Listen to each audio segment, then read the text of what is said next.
छत्रपती शिवाजी महाराज की जय भवानी।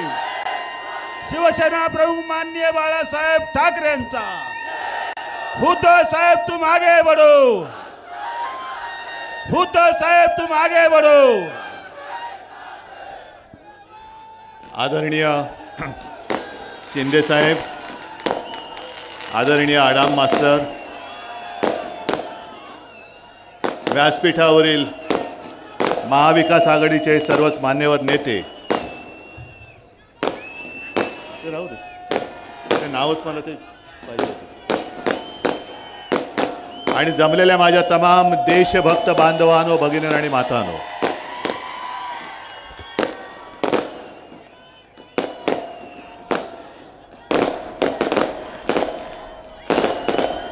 प्रणिती तुझी 4 जूनची तयारी जोरात आहे।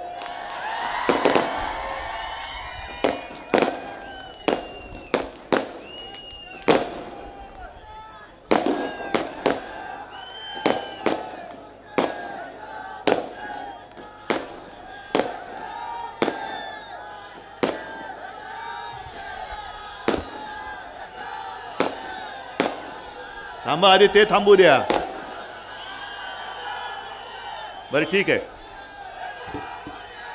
तुम्ही सगळे जे आहेत तयारीने चालाय।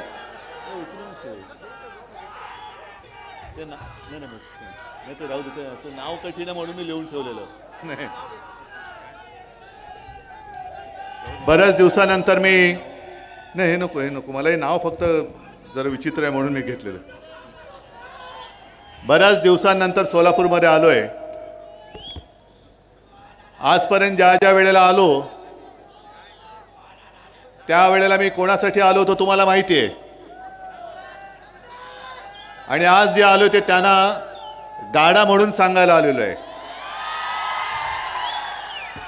शिंदे साहेब, आपण बाळासाहेबांची आठवण काढली, आणि तुम्हालाही कल्पना असेल की सुशील कुमारजी आणि आपले बाळासाहेब हे अतिशय जवळचे मित्र। या दोघांनी एक पथ्य जरूर पाळलं की राजकारण आणि आपली मैत्री यांची भेसळ नाही होऊ दिली।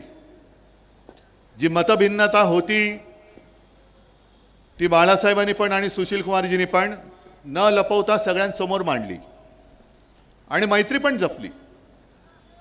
हल्ली कोणाला मित्र म्हणायचं पाठ सांभाळावी लागते, कारण हल्लीचे मित्र हे सगळे पाठीत वार करणारे आहेत। तुमच्याकडे भाकड जनता पक्षाचे नेते येऊन गेले, बरोबर आहे ना? कारण शिवसेना प्रमुख त्यांना काय म्हणायचे? कमळाबाई। आणि कमळाबाईचे एक नेते नरेंद्र मोदीजी येऊन गेले। सध्या सगळीकडे फिरतायत, महाराष्ट्रभर फिरतायत, देशभर फिरतायत, आणि लोकांच्या कोपऱ्याला गुळ लावण्याचं काम जोरात चालू आहे। 14 सालापासून कोपऱ्याला गुळ लावतायत। आता कोपऱ्याला गुळ कसा लागल्यानंतर काय होतं? धड चाटतं पण येत नाही, आणि गुळ म्हटलं ती काढता पण येत नाही। 14ला लावला होता 19चा गुळ, 19ला लावला 24चा, आता डायरेक्ट 2047। आज ते जे काय बोलले त्यांच्याबद्दल मी बोलणार आहेच। नाही, नकली सेना बोलल्यानंतर मी काय सोडतोय असं वाटलं काय त्यांना? पण उद्या मोदीजी धाराशिवला येत आहेत, म्हणजे त्यांच्या लेखी उस्मानाबाद, कारण अजूनही आपण नामांतर केलं, त्यांनी नाही केलं। पण मोदीजी उद्या तुम्ही धाराशिवला येत आहे, एक तर माझी जाहीर मागणी आहे की तुम्ही जसं समुद्राच्या तळाशी जाऊन एक नाटक करून आला होतात, द्वारका द्वारका म्हणून, आम्ही जय श्रीराम म्हणतो, आम्ही जय श्रीकृष्ण बोलतो, आम्ही बजरंग बली की जय बोलतो, पण उद्या धाराशिवला येत आहे तर माझ्या भवानी मातेच्या मंदिरात दर्शन घेऊन या। आणि मोदीजी, तुम्ही धाराशिवला येतच आहात, आजपर्यंत कधी तुम्ही भवानी मातेचं दर्शन घेतलं नाही, निदान उद्या तुमच्या भाषणाची सुरुवात करताना माझ्या भवानी मातेचं जे काही तुमच्याकडे लिहून दिलेलं असेल, तुमच्या भाषण लिहिणाऱ्यांनी ते कौतुक तरी करा. तुळजा भवानीचे आशीर्वाद घेऊन असं काहीतरी बोला. आणि जर तुम्ही बोलला नाहीत तर तुमच्या मनात माझ्या महाराष्ट्राबद्दल आणि माझ्या भवानी मातेबद्दल आकस आहे असं संपूर्ण महाराष्ट्र समजेल. आणि जर तुम्ही बोललात तर तुमचा नोकर जो निवडणूक आयोग बसलेला आहे त्याला म्हणा, माझ्या शिवसेनेचं जे मी मशाल गीत केलं त्याच्यात जय भवानी जय शिवाजी, त्यातल्या जय भवानीला तो आक्षेप घेतलाय, त्याला म्हणा घरगड्या तू तो आक्षेप बाजूला काढ. आणि जर गुन्हा दाखल होणार असेल तर उद्धव ठाकरेंबरोबर नरेंद्र मोदींवरती सुद्धा गुन्हा दाखल झाला पाहिजे. एक तर उद्या तुम्ही जय भवानी बोला, नाहीतर नका बोलू. महाराष्ट्र वाट बघतोय, महाराष्ट्र वाट बघतोय. हे सगळीकडे त्यांचं जे काही चाललंय थोतांड, आज परत एकदा ते आपल्या शिवसेनेला, ज्या शिवसेनेने आज या सगळ्या माझ्या भगव्या टोप्या नाही आहेत, ह्या मशाली आहेत पेटलेल्या,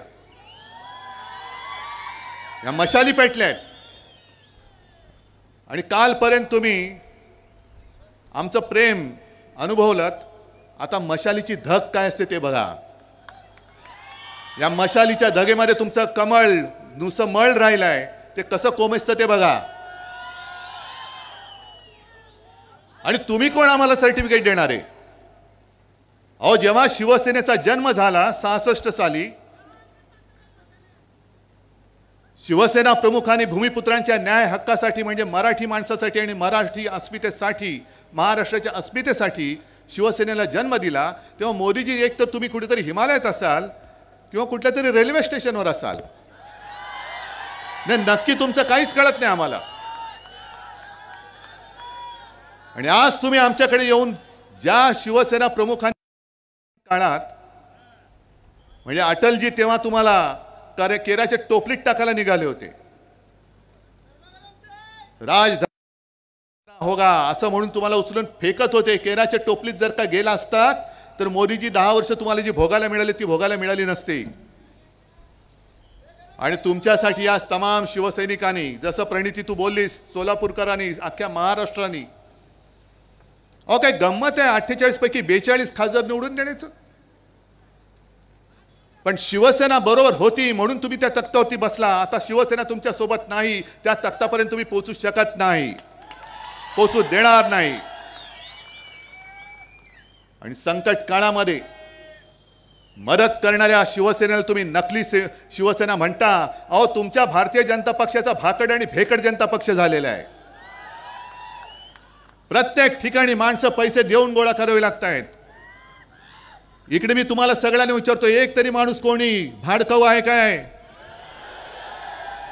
तुम्ही स्वतःहून आलात ना, स्वतःची पदरमोड करून आलात ना. बघा मोदीजी, असं प्रेम, याला प्रेम म्हणतात. आज जणू काही देशातले सगळे पक्ष प्रश्न संपलेले आहेत आणि फक्त महाराष्ट्रामध्ये शिवसेना हाच आपला दुश्मन आहे. नाही, टरबूजाचं काय करायचं तुम्हाला माहिती आहे? अरे पण टरबूज असताना ते उन्हाळ्यात कामी तरी येतं, हे दुष्काळात 13वा महिना आहे. आणि टरबूज नाहीच आहे. ते दिवाळीमध्ये काय चिरडता तुम्ही? चिराट.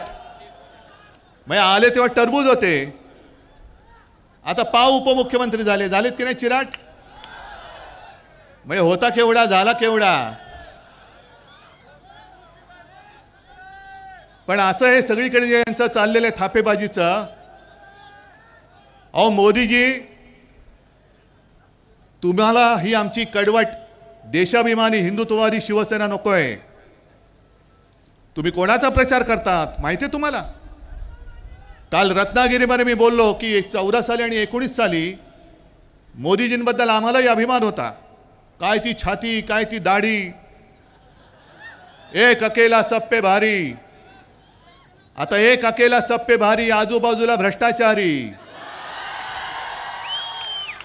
कुठूनही अवदासा सुचली तुम्हाला काय कळत नाही आम्हाला. पण मुद्दामून आम्ही जरा 2 वेळा कागद पडत होता तरी सुद्धा हातात ठेवल्या करणे नाव जरा विचित्र आहे. आमच्यासारखे कडवट शिवसैनिक जे देशासाठी सुशील कुमारजी तुम्ही जे बोललात ना सर्व धर्म समभाव, शिवसेना प्रमुखांनी प्रत्येक वेळेला सांगितलं की आमचं हिंदुत्व आहे, आमचं राष्ट्रीयत्व आहे. जो या देशाला आपला मानतो तो आमचा आहे.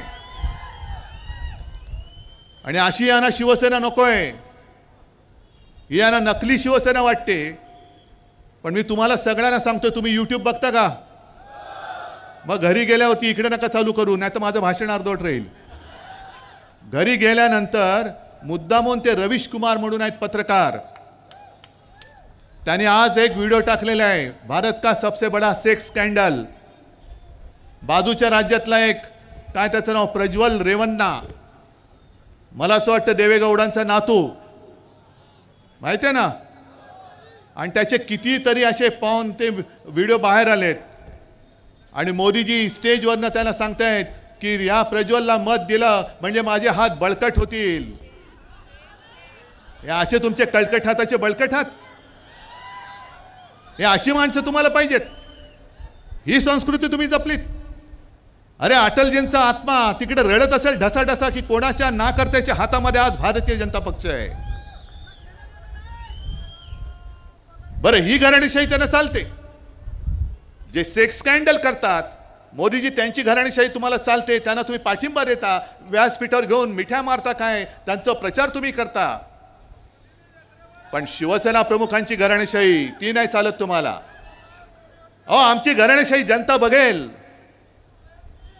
आणि मी अनेकदा त्यांना आव्हान दिले, आज सुद्धा तुमच्या साक्षीने देतो, सोलापूरच्या साक्षीने देतो. मला अभिमान आहे माझ्या आई वडिलांचा. आणि मोदीजी, मी माझ्या 7 पिढ्यांचा पूर्ण इतिहास मांडायला तयार आहे. तुम्ही तुमच्या 7 पिढ्यांचा मांडा आणि जनतेला ठरू द्या कोणती घराणेशाही पाहिजे ती. माझी तयारी आहे, चला होऊन जाऊ द्या. आज सुद्धा ते आले, कारण आता लोकांच्या मनामध्ये एक शंका, ही शंका नाहीये, हे सत्य आहे. कारण त्यांची जी 10 वर्षातली कारकीर्द बघितली, तर ती कारकीर्द बघितल्यानंतर 10 वर्ष त्यांनी जे काही केलं, आणि ते म्हणतात हा तो ट्रेलर होता, चित्रपट अजून बाकी आहे.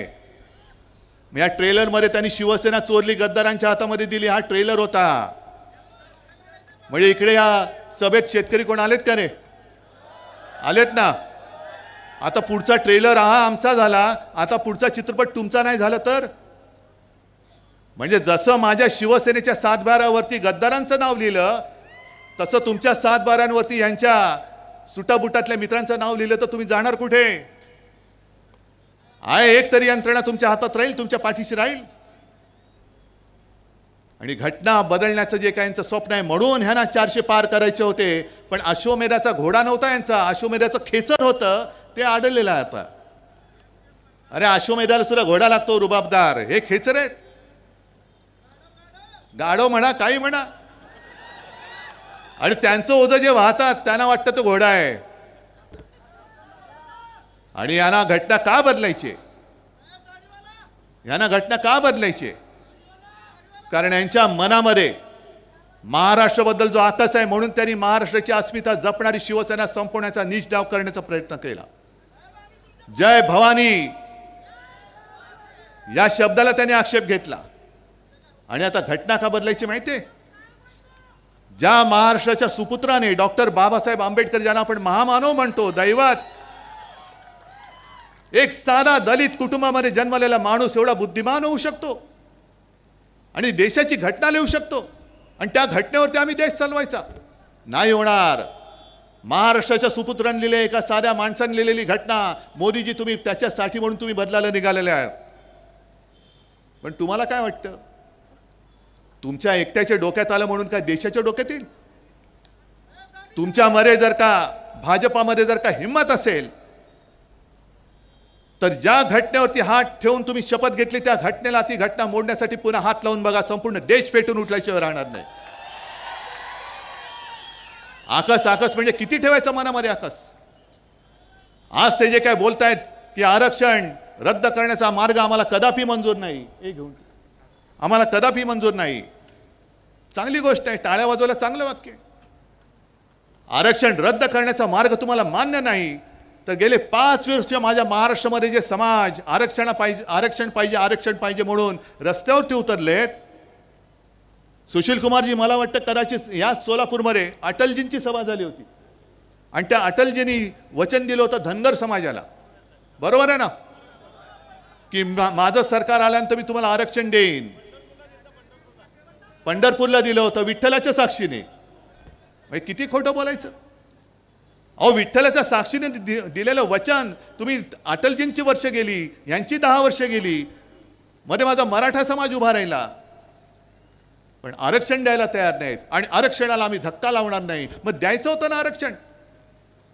आणि संपूर्णपणे हे आरक्षण देणं 50% वरती जाऊन आरक्षण देणं हे लोकसभेच्या हातामध्ये.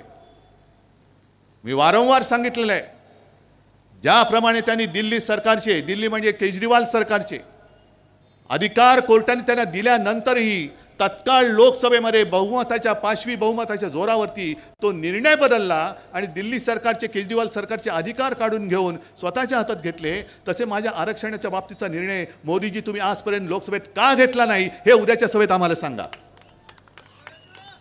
आम्हाला उद्याच्या सभेत. आरक्षण काढणं आम्हाला मंजूर नाही. अहो, आरक्षण काढण्याची हिंमत करून दाखवा तुम्ही. लोकांच्या मनामध्ये जी भीती आहे ती हीच भीती आहे की हे घटना बदलायला निघालेत.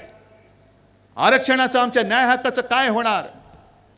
आणि महाराष्ट्राच्या सुपुत्रांनी, महामानव डॉक्टर बाबासाहेब आंबेडकरांनी लिहिलेली घटना, अरे त्यांच्या पोटामध्ये जे मुरडा उठतो तो तोच आहे की साध्या कुटुंबात जन्मलेला माणूस हा एवढा बुद्धिमान कसा होऊ शकतो. त्याला लोक दैवत मानतात. मी किती वेळा सांगतोय की तो अवतार हे सांगतो, पण मला अजून देव मानत नाही, पण बाबासाहेबांना दैवत मानतायत.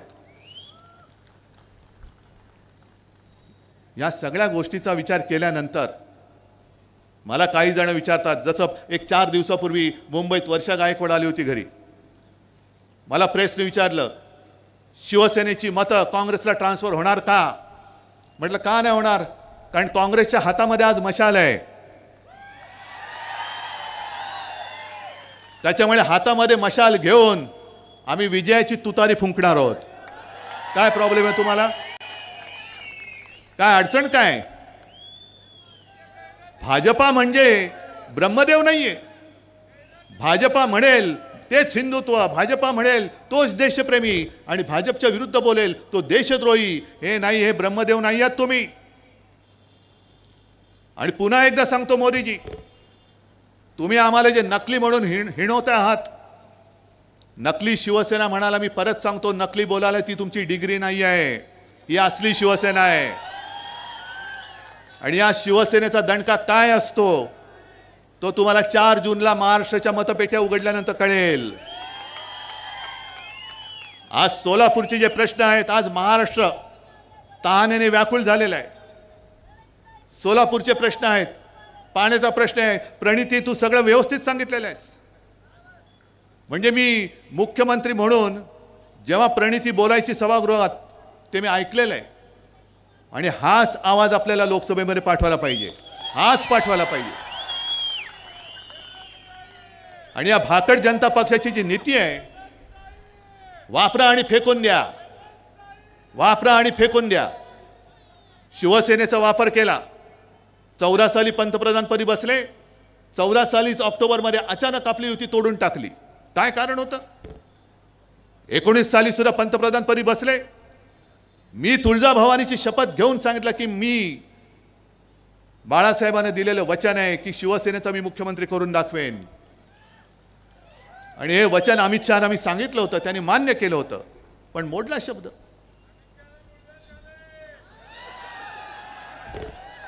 जाऊ दे बाबा, दवाखाना कुठे असेल तर तुम्हीच दाखवा. पण त्यांनी शब्द मोडला. म्हणजे वापरायचं आणि फेकून द्यायचं. आता मला सांगा, गेल्या वेळेला आपल्या इथले खासदार कोण होते हो ज्यांच्या प्रचारासाठी शिवसैनिक सुद्धा आले होते. कोण होते स्वामी. आता कुठे आहेत. गेल्या वेळेला का दिले होते, कारण त्यांच्या भक्तांची मतं पाहिजेत, बरोबर ना. आता त्या भक्तांना विचारा, हे अंधभक्त भाजपचे एवढे मातलेत की गेल्या वेळेला तुमचा वापर केला आणि दिला फेकून. बरं, प्रमाणपत्राचा जर का प्रश्न असेल तर अमरावतीमधला प्रमाणपत्राचा प्रश्न कसा सोडवलात, तसा तुम्ही स्वामींचा का नाही सोडवलात. अरे स्वामी होते ना, स्वामी आहेत ना, हिंदुत्ववादी आहेत ना, मग सोडवायचा होता ना प्रश्न, का नाही सोडवलात तुम्ही?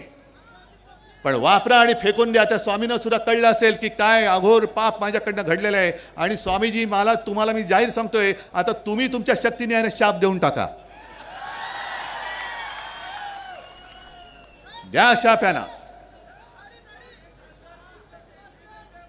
300 जागा मिळाल्यानंतर सुद्धा त्यांनी 370 कलम जरूर दूर केला. आम्ही पाठिंबा दिला. काश्मीरचा 370 कलम दूर केलं, शिवसेनेने पाठिंबा दिला, उघड पाठिंबा दिला. पण 370 कलम काढल्यानंतर सुद्धा अजूनही काश्मीरी पंडित काश्मीरमध्ये का जाऊ शकत नाहीत? अरे काय सगळी माहिती आहे अपडेट तुमच्याकडे, अप टू डेट. अरे तुमच्याकडनं आम्हाला शिकलं पाहिजे बऱ्याचशा गोष्टी. नाही हे बोलतात ते काय अगदीच काय खोटं नाहीये. कारण ते गाणं आहे ना, ये पब्लिक है सब जानती है. आम्हाला वाटतं आम्ही शहाणे आहोत, पण आमच्यापेक्षा तुम्ही कित्येक पटीने जास्त हुशार आहात. थांबा थांबा थांबा थांबा.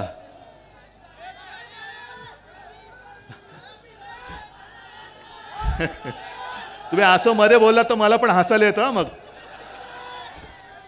बरं ठीक आहे. तुम्हाला मगाशी तुम्ही कोणावरती बोललात?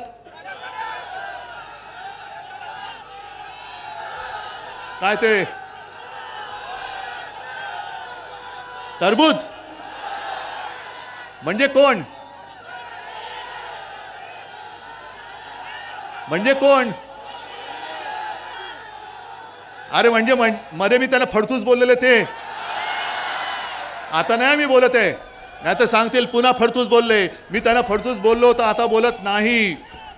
मी त्यांना कलंक पण बोललो होतो, पण आता बोलत नाही. कारण त्यांना फार वाईट वाटतं ते.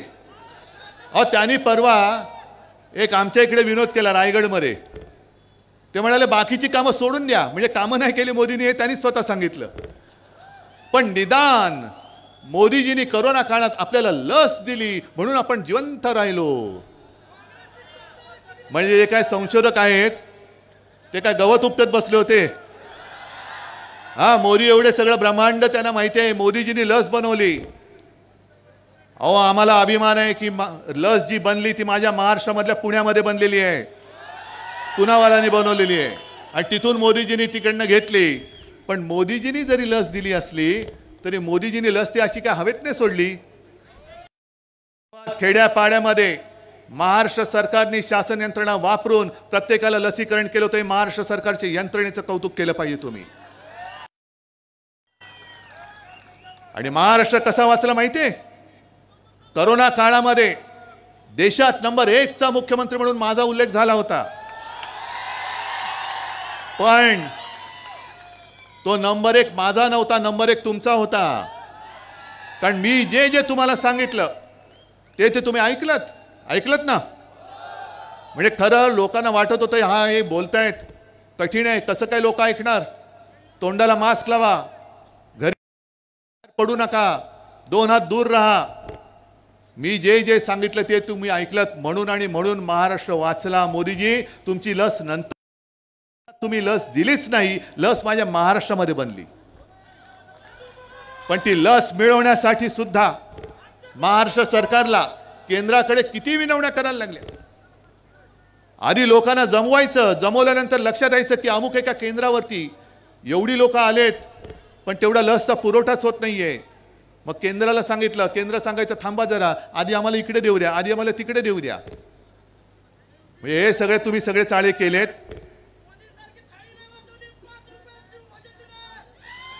सगळं माहिती आहे तुम्हाला. बरं जाऊ रे, करोनाचा विषय तुम्हाला माहिती आहे. मला सांगा 10 वर्षामध्ये खरंच प्रामाणिकपणे हात वर करून सांगायचं किती जणांच्या खात्यात 15 लाख रुपये आलेत? एकाने तरी हात वर करून सांगायचं. आलेत? नाही आले. कोण देणार होतं बोलले? मोदी. आणि भाजपच्या खात्यात किती आले? निवडणूक रोख्यातून किती आले? मोजायच्या पलीकडे आहेत. 8-10 हजार कोटी. मग आजचे दिन कोणाचे आले? आणि पुन्हा आणखीन देणार परत त्यांना मत. आता आणखीन एक गोष्ट सांगतो. निवडणूक रोख्यांचा घोटाळा हा जगातला सगळ्यात मोठा घोटाळा आहे असं कोण बोललं तुम्हाला माहिती आहे? निर्मला सीतारामन ज्या अर्थमंत्री होत्या त्यांचे पती परकला प्रभाकर त्यांनी सांगितलं की निवडणूक रोखे हा जगातला सगळ्यात मोठा घोटाळा आहे आणि त्यांनीच त्याला नाव दिलंय मोदी गेट. अहो मोदीजी, तुमच्या मंत्र्यांचे पती बोलतायत, आता पाठवा ना ईडी त्यांच्याकडे, पाठवा ना त्यांना तुरुंगामध्ये. आणि त्याच्या पलीकडे जाऊन सांगतो, जर कोर्टाने हा घोटाळा उघड केला नसता, आणखीन 10,000 कोटीचे रोखे छापून तयार ठेवले होते, आणखीन देश लुटायला यांनी तयार ठेवला होता. कोरोना काळामध्ये पीएम केअर फंडाच्या नावाने जो लाखो करोड रुपयांचा घोटाळा केला तो वेगळाच आहे, तो वेगळाच आहे, त्याच्याबद्दल कोणी विचारायचं नाही. हा म्हणे प्रायव्हेट फंड आहे. प्रायव्हेट म्हणजे काय? पीएम म्हणजे कोण? आणि उद्या पंतप्रधान मोदी नसणार आहेत, मग तो फंड कोणाकडे जाणार आहे? आणि प्रणिती, तू जे काय बोललीस की इथल्या शहरातल्या लोकांना सुद्धा इन्कम टॅक्स, सीबीआय, एक 4 जून पर्यंत थांबा, हे सगळ्यांचं आपल्या हातामध्ये येणार आहे. 4 जून पर्यंत थांबा. आणि हातात येणारे नाही, तुम्ही सांगायला पाहिजे की आम्ही हातात घेणार आहोत. जर मी तुम्हाला आज सांगितलं की कधीतरी या भारतीय जनता पक्षाचे फक्त जे 2 खासदार होते, कोणाला तरी स्वप्नात वाटलं होतं 300 खासदार येतील, 300 खासदार येतील वाटलं होतं? मग 2चे 300 होऊ शकतात, हे कोणी केले? तुम्ही, आम्ही आणि जनतेने केले. मग जे 2चे 300 करू शकतात ते 300चे पुन्हा 2 नाही करू शकत? आणि 2 खासदार तर आलेच पाहिजेत, 2 खासदार तर आलेच पाहिजेत. कोण 2? हे जे 2 फिरतायत दादागिरी करत, हेच 2 आले पाहिजेत. आणि त्यांच्यासमोर सुशील कुमारजी, संपूर्ण आपलं इंडिया आघाडीचं सरकार बसलं पाहिजे. तमाम जे काय खासदार असतील, काय असतील 500 550, त्यातले 2 वजा करा आणि बाकी संपूर्ण इंडिया आघाडीचे खासदार आले पाहिजेत. पण आजपर्यंत आम्हाला असं जे वाटत होतं की देशाला जर का मजबूत करायचं असेल तर एका हाती सरकार पाहिजे. पण एका हाती सरकार दिल्यानंतर आज जो काय अनुभव येतोय, आता एका पक्षाचं सरकार चालणार नाही, एका व्यक्तीचं तर मुळीच चालणार नाही. कारण एका व्यक्तीच्या हातामध्ये जर का सगळा देश दिला तर आजच जो हुकुमशाह बनलाय तो उद्या जुलमी हुकुमशाह होईल. तुम्ही आमच्यावरती जी टीका करता की इंडिया आघाडीचे जे चाललंय की दरवर्षी पंतप्रधान बदलायचा, अहो दरवर्षी पंतप्रधान बदलायचा, हे तुम्हाला कोणी सांगितलं? बरं, बदलायचे की नाही बदलायचं ते आम्ही ठरवू ना, पण पुढची 50 वर्ष मीच एकटा पंतप्रधान पाहिजे, मैं और मेरा परिवार, म्हणजे मी आणि माझी खुर्ची, बाकी कोणीच परिवारामध्ये नाही. ही एकाधिकारशाही आम्ही या देशात चालू देणार नाही, अजिबात चालू देणार नाही. आणि आम्हाला देशामध्ये सरकार पाहिजे, होय मजबूत सरकार पाहिजे, पण देशातल्या सर्व राज्यांचा मान ठेवून एकत्रितपणे सगळ्यांना घेऊन सबका साथ सबका विकास, सबका साथ आणि दोस्तों का विकास करणारं सरकार नको आहे, सबका विकास करणारं सरकार पाहिजे. जसं अटलजींनी चालवलं होतं सरकार, नरसिंहराव त्यांनी चालवलं होतं, मनमोहनजींनी चालवलं होतं, सगळे होतं ना. एनडीए, तेव्हा एनडीए होता, त्याच्यानंतर मला वाटतं यूपीए होता. सुशील कुमारजी तुम्ही गृहमंत्री होतात, तेव्हाही सरकार चाललेलं होतं. मग सगळ्यांचं मिश्र सरकार हे उत्तम देश चालू शकत असेल तर आज देशाला मला असं वाटतं अशा संमिश्र सरकारची गरज आहे, हुकुमशाहीची गरज नाहीये. नकोय आम्हाला हुकुमशाह. नाही त्याची तर तुम्हीच हजामत करणार, मी कशाला घेऊ? मी चोरांवरती बोलत नाही, गद्दारांवरती बोलत नाही, ज्यांना दिल्लीवरनं चाव्या दिल्या जातात त्यांच्यावरती तर अजिबात बोलत नाही. पण आता तुम्ही सगळ्यांनी मला जरा जोशात सांगायला पाहिजे. मी मुद्दा म्हणून आलोय प्रणितीला, मला माहिती नाही मी किती तिच्यापेक्षा मोठा आहे वयाने. सुशील कुमारजी मला आशीर्वाद देतात, पण प्रणिती मी तुला वयाच्या याने आशीर्वाद द्यायला आलोय, हो आशीर्वाद द्यायला आलोय. प्रणिती तुला मी तुझा मोठा भाऊ म्हणून शुभेच्छा द्यायला आलोय, हो तुला शुभेच्छा द्यायला आलेलो आहे. आणि हे सगळे माझे तुझे सगळ्यांचे मोठे भाऊ, छोटे भाऊ, बहिणी, माता भगिनी इकडे बसलेले आहेत, हे सगळे इकडे तुला आशीर्वाद द्यायला आलेले आहेत. आणि आशीर्वाद नुसते शाब्दिक नकोय. हे जे काय मला माहित नाही उमेदवार समोरचा कोण आहे, बाहेरून पार्सल आणले म्हणतात. म्हणजे सगळं काही इकडनं जे बाहेर नेत आहेत, महाराष्ट्राचे उद्योग बाहेर नेत आहेत, पण कांद्यावरती निर्यात बंदी अजून आहे. तशी आता ही इथली जे काही बाहेरनं आलेले उमेदवार आहेत त्यांची निर्यात करून टाका, परत देऊन टाका. त्याच्यानंतर जे बाहेरची पार्सल जी येत आहेत इकडे ना, त्यांना सांगा इकडे सोलापूरकर समर्थ आहेत. सोलापूरचा जो माणूस आहे तो अस्सल सोलापूरकरालाच यावेळेला निवडून देणार. आणि सुशील कुमारजी, तुमची कारकीर्द, तुमच्यावरती प्रेम करणारे असंख्य इकडे सोलापूरकर आहेत. आडाम मास्तर इकडे आलेले आहेत. मला आत्ता मगाशी भैया देशमुख भेटले, ते सुद्धा पाठिंबा द्यायला आलेले आहेत.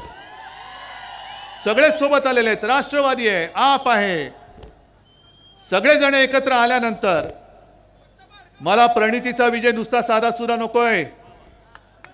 तुम्ही मला हात वर करून सांगायला पाहिजे की समोरच्याचं डिपॉझिट जप्त करून आम्ही प्रणितीला विजय करून देणार. आहे ठरलं सगळ्यांचं? नक्की. मग विजयाच्या सभेला येऊ.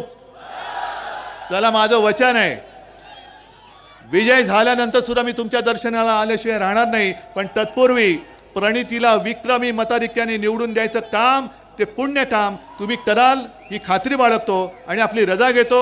जय हिंद, जय महाराष्ट्र. आदरणीय उद्धव साहेब